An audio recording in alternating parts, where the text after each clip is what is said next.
¿Cuántos quieren oír la palabra de Dios hoy? ¿Cuántos van a escucharla teniendo en su mente obedecerla? A veces yo creo que a menudo pensamos, pues fíjate, voy a ir a la iglesia. Yo necesito ir a la iglesia, pero debemos ir con el pensamiento en mente de hacer lo que oigamos.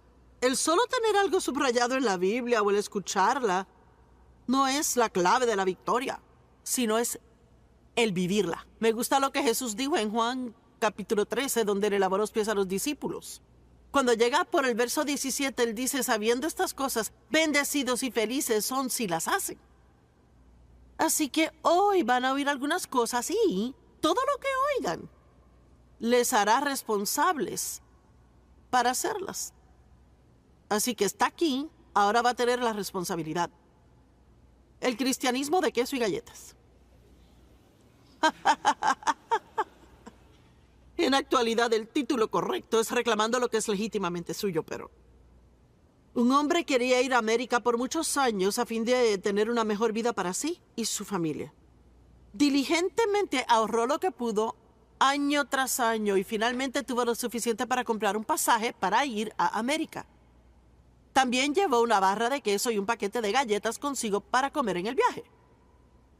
Él a menudo iba al comedor y miraba por la ventana las extravagantes comidas servidas a los huéspedes y su estómago sentía dolor de hambre. Cuando el barco atracó, uno de los trabajadores le preguntó por qué nunca les había acompañado en las cenas. Y él preguntó, ¿hubo algo que no te gustó de la comida? Y el hombre respondió, la comida se veía deliciosa, pero dijo, solo tenía suficiente dinero para el pasaje, no para las comidas. El trabajador le dijo, las comidas están incluidas en el precio pagado por el pasaje. Y dijo, tuvimos tu lugar en cada comida y nos preguntábamos por qué nunca llegaste. Y yo creo, lo primero que pensamos cuando leemos esta historia es que así somos exactamente muchos cristianos. Muchos reciben a Cristo como su Salvador y piensan, bueno, tengo el boleto al cielo. De hecho, este es un boleto a la despedida de soltera de mi nieta, por ejemplo. Admisión VIP. Pero mire, cuando recibe su boleto para el cielo, hay miles de cosas que vienen con él, que ya han sido compradas y pagadas. Y yo era una de esas cristianas de galleta y queso. Y por muchos años tuve la expectativa de ir al cielo. Y muchos días deseaba haber estado ahí.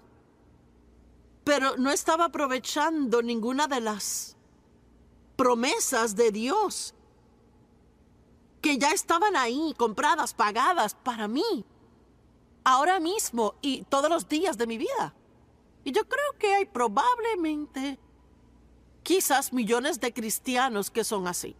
Tratan de sobrevivir cada día, esperando en el día que puedan irse al cielo y ser felices, cuando finalmente pueden ir al cielo y tener gozo.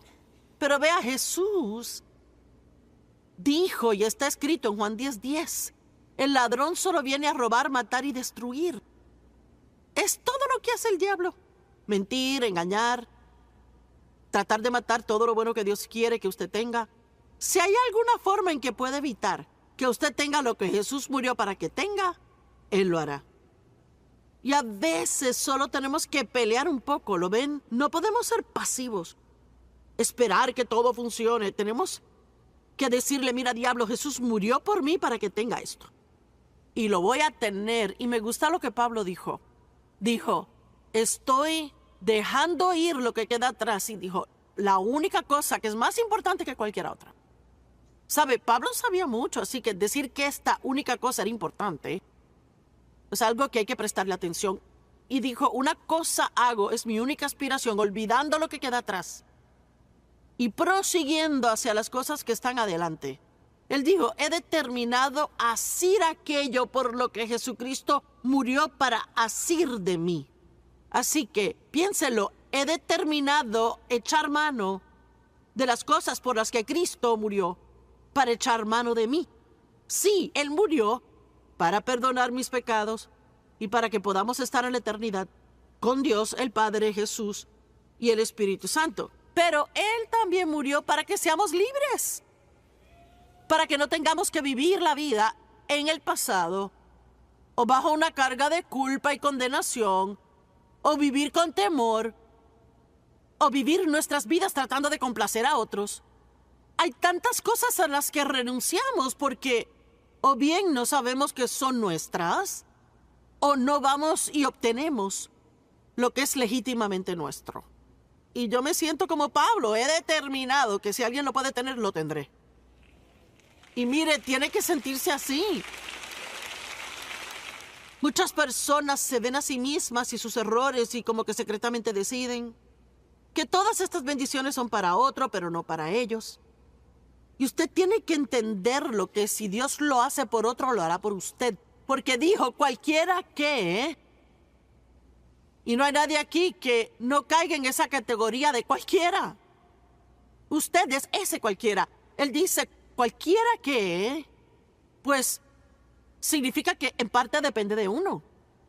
Sabía que Jesús ha hecho todo lo que Él tenía que hacer.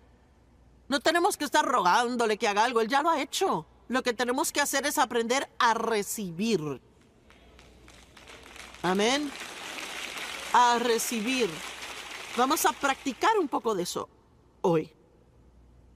Yo he leído en diferentes lugares en el internet porque tratar de hallar cifras exactas de los expertos es realmente interesante porque todos dicen algo distinto.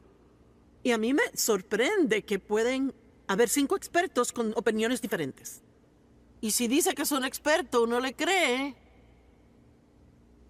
Pero yo he leído que hay 5,467 promesas en la Biblia. He leído que hay 7,487 promesas en la Biblia. Y también leí que hay 8,810 promesas en la Biblia. Así que digamos hoy que hay muchas que no se pueden contar, ¿verdad? Estas bendiciones, y quiero que oigan esto hoy, estas bendiciones han sido compradas para nosotros. Somos redimidos. Eso significa que hemos sido comprados y no somos del diablo. Amén. Adán y Eva perdieron, a través de su pecado, el plan original que Dios tenía para ellos. Pero Jesús ha recomprado ese plan original. Y es para cualquiera que lo reclame y reciba. El diablo no se lo va a entregar a la puerta de su casa.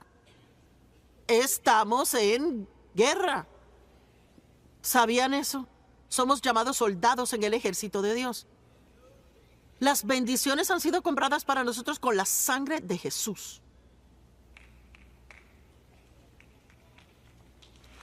Yo sé que están más emocionados que un aplauso.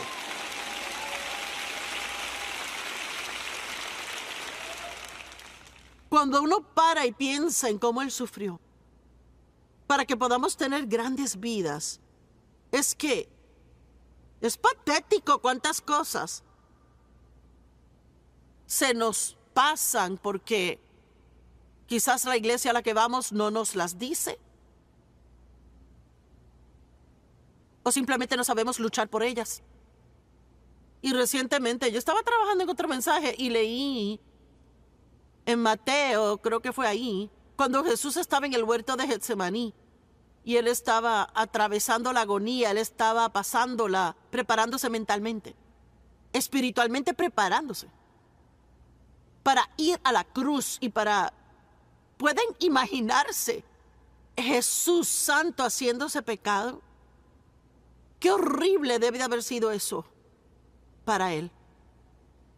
Y la Biblia dice que 3 veces, no una ni 2, sino 3 veces, Él se alejó y oró, Padre, si puedes apartar esta copa de mí.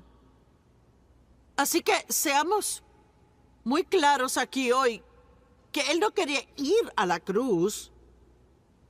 No era algo por lo cual saltaba y brincaba. Así que si tenemos que hacer cosas de vez en cuando que no queremos hacer,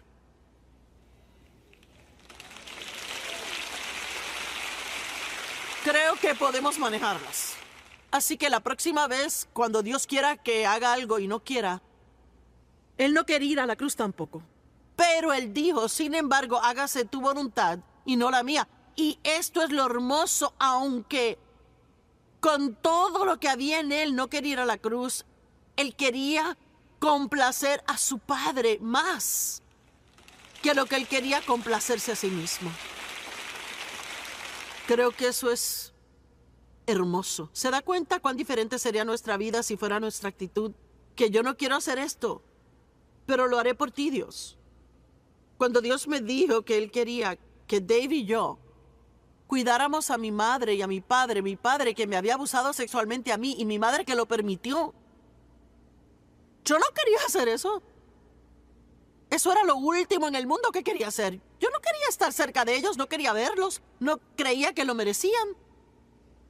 Pero quería complacer a Dios más de lo que quería complacerme a mí misma. Y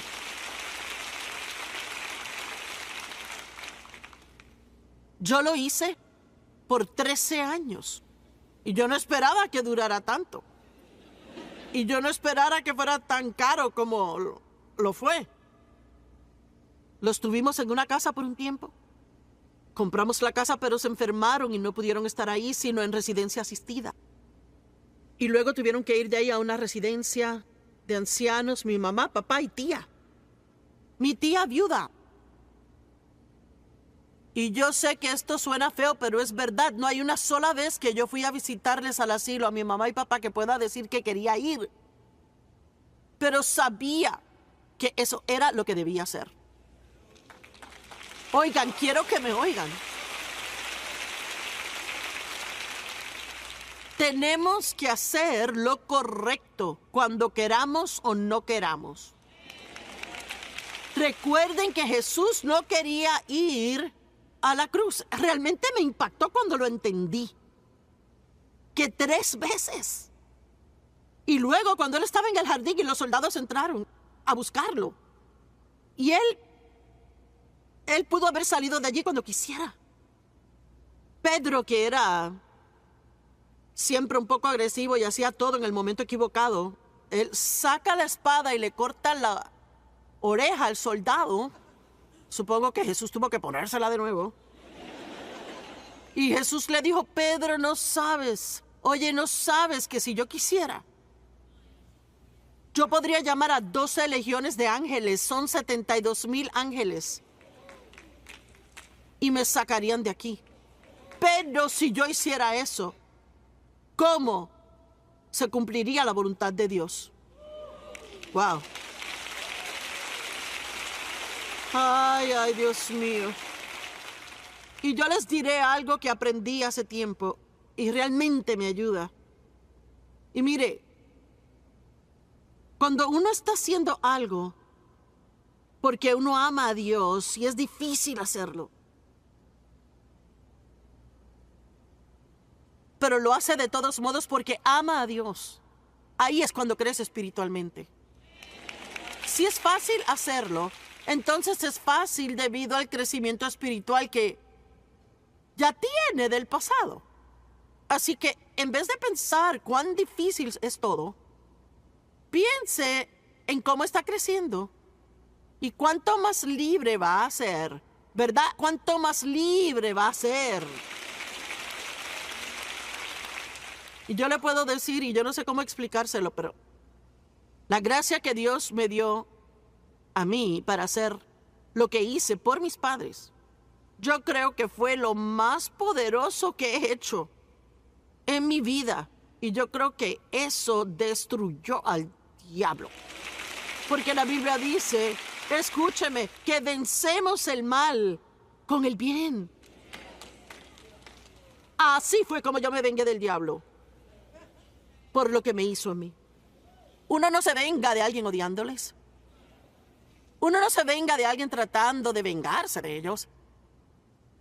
Cada vez que el enemigo logre hacer algo que le haga miserable, lo primero que debe hacer es salir y hacer algo bueno por otra persona. ¿Me están escuchando hoy? Salga y haga algo bueno y dirá, pero no tiene sentido. Claro que no tiene sentido. El plan de salvación no tiene ningún sentido. Por eso nos perdemos tanto, porque queremos entenderlo lógicamente y no se puede. Así que Jesús derramó su sangre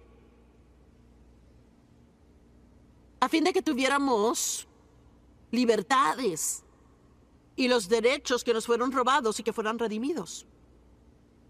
Y todo lo que realmente tenemos que hacer al nacer de nuevo es comenzar a averiguar leyendo la Biblia, escuchando una buena palabra, leyendo buenos libros, lo que es suyo. A mí me tocó leer y estudiar para descubrir lo que era mío. Yo no sabía en el principio si era capaz de superar mi pasado.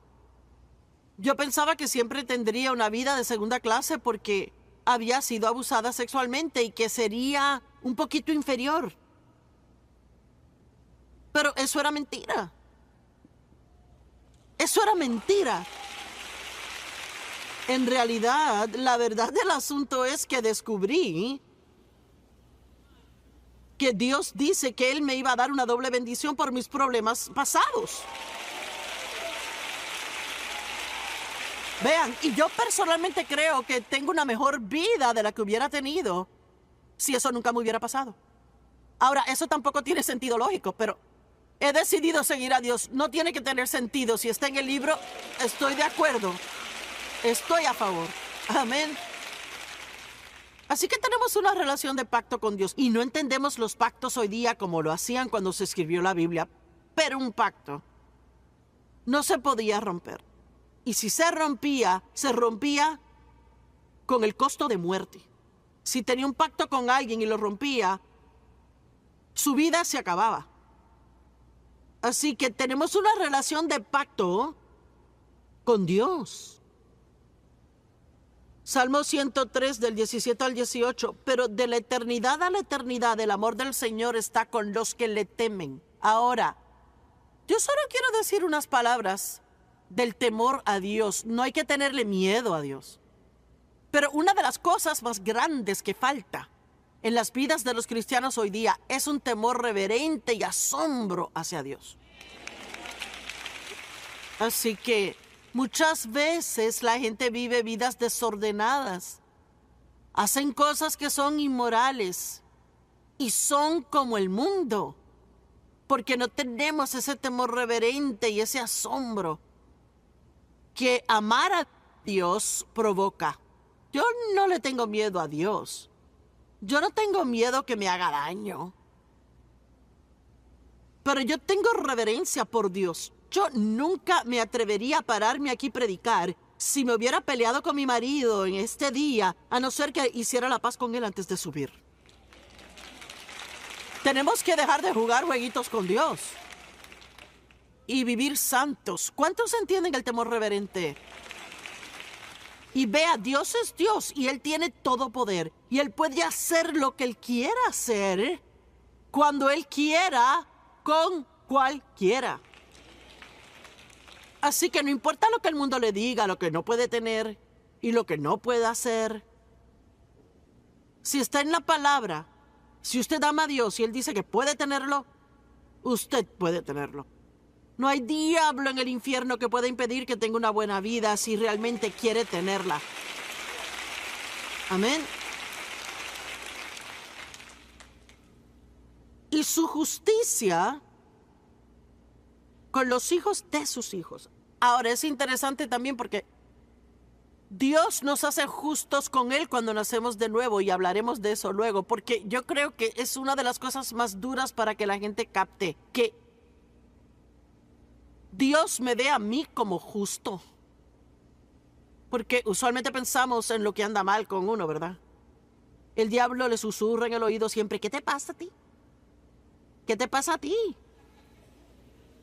Y uno sabe que hace algo y alguien dice, ¿y qué anda mal contigo?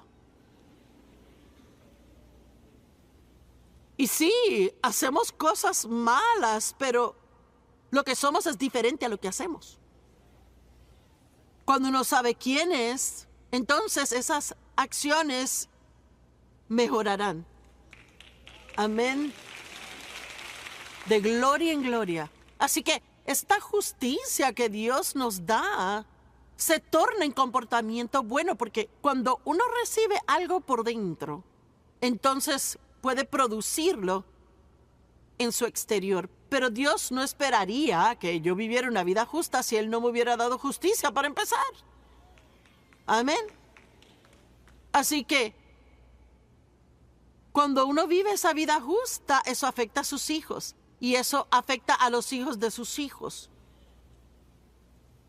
Y yo estoy tan contenta de tener 4 hijos, 2 hijos, 2 hijas, 12 nietos, 5 bisnietos.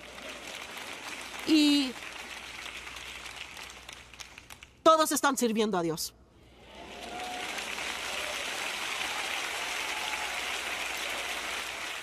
Y no es porque fui una madre perfecta, porque no lo fui, pero 3 o 4 de nuestros nietos trabajan para nosotros. Así que uno puede ver que lo que hace afecta a la siguiente generación y a la siguiente generación y a la siguiente. Así que enfoquémonos en vivir vidas justas. Mire, los niños son inteligentes, captan eso. Si es un hipócrita, lo saben rápido. Y si es un padre y va a la iglesia y hace cosas espirituales y dice cosas espirituales y tiene calcomanías cristianas y se pone joyas cristianas, pero no vive esa vida en el hogar, ¿verdad? Eso les revuelve el estómago. Y es la forma más rápida en el mundo de tornar a la gente en contra de una relación con Dios. Podríamos predicar menos y vivir mejor. ¡Ja! Y eso beneficiaría más. Bueno, así que voy a leer todo esto de nuevo para que esté juntos. Salmo 103, del 17 al 18. Pero de la eternidad a la eternidad el amor del Señor está con los que le temen. Y su justicia con los hijos de sus hijos, con los que guardan su pacto y se acuerdan de obedecer sus preceptos. Un pacto es un acuerdo entre 2 grupos. Cada uno tiene privilegios y responsabilidades. Dios nos ha prometido tantas bendiciones. Y lo que nos ha pedido es que le amemos y obedezcamos. Jesús dijo, si me aman, me obedecerán. Creo que está en Juan 14:15. Él no dijo, si me obedecen, yo los amaré. Es que lo leemos mal. No estamos comprando el amor de Dios con la obediencia. No andamos comprando favores especiales con nuestra obediencia. Amamos a Dios primero. Y cuanto más ame a Dios, más le obedecerá. Así que tiene un problema de obediencia. ¿Por qué? Mejor no se va a estudiar más cuánto Dios le ama y enamórese más y más de Dios. Y mientras más le ame, más tendrá que hacer lo correcto, porque no podrá hacer lo malo. Amén. Y en vez de tratar en la carne de hacer todo bien, pase más tiempo con Dios.